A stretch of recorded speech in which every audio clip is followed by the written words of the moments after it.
taking care of her ailing father-in-law, helping to raise her younger sister-in-law, easing her husband through his end-of-life medical struggles, facing the challenges of her own diagnosis of multiple sclerosis.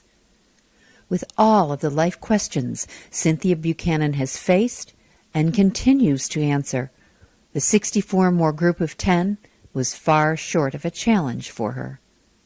Instead, Cynthia's answers provided an enlightening and playful look into the mind of this woman who embraces life in ways that provide quiet inspiration wherever she goes. Who is the most important person in your life?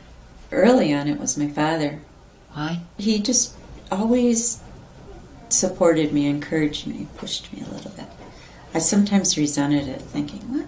He's so pushy. But it really, he is the one that introduced me to occupational therapy. Mm-hmm. And he just was always interested. What are you doing now? And have you ever tried this or thought about that? So he was inspirational when I was younger. What is most valuable to you? Art. Being able to create things and make things. And I'm always looking, when I see something, I say, gee, I could make that, but I do a little differently. So I like that ability, just to fearlessly be able to do that. What makes you happiest, no matter when it happens or how, or it just makes you happy? Having an idea, a little beginning of an idea, and thinking it through, adding to it, not obsessing, but thinking about it, writing it out, and making a plan, drawing a plan. That's joy. It makes me happy. It tickles me when it's happening. Do you lose track of time when you're doing your homework? Oh, yes. Yeah, I get lost. I love that. That's a joy, too. What is your biggest life fear, and how have you, or how do you think you will overcome it?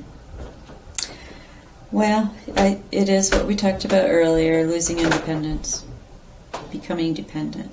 And so how are you doing anything about it, or are you just going to see what happens? Well, trying to stay active Mm-hmm. and take medication and see my doctor, and just trying to be proactively healthy and trying to do things that would help my health.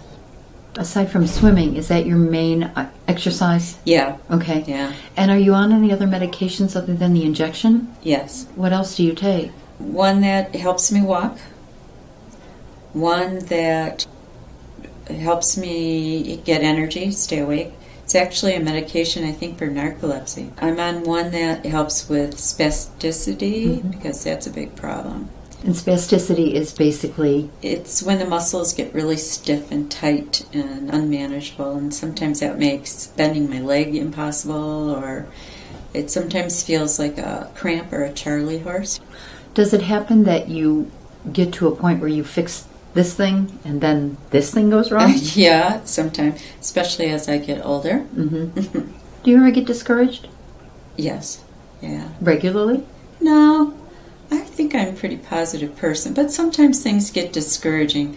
When I need to fight for a medication that is going to help me, but I have to jump through hoops to do that. And there were times after my husband died that I was low. I just had to tell myself, I'm going to do one thing a day, one thing. And I would get out of bed and do one thing, stay up, but at least one thing a day. Is it important for you to spend time with other people, or is being alone something that is important to you? People. Okay. I love people. How do you define quality of life? Well, independence helps to a certain point. Having ability to do things that I love, like create or listen to music, have coffee, and food that I enjoy with friends that I enjoy. Okay. That's quality. And is that different now than 12 years ago before you were diagnosed? I think so. I think I might have included traveling and playing tennis, which I loved. And is that hard to accept? Or do you not focus on it? It's simpler and more real to me. More quality. Do you consider what society terms as important in your life, and to what extent? Or are you someone who marches to her own drummer? Oh, my own drum. Always? Yeah. Not since being... Be gone with, yeah.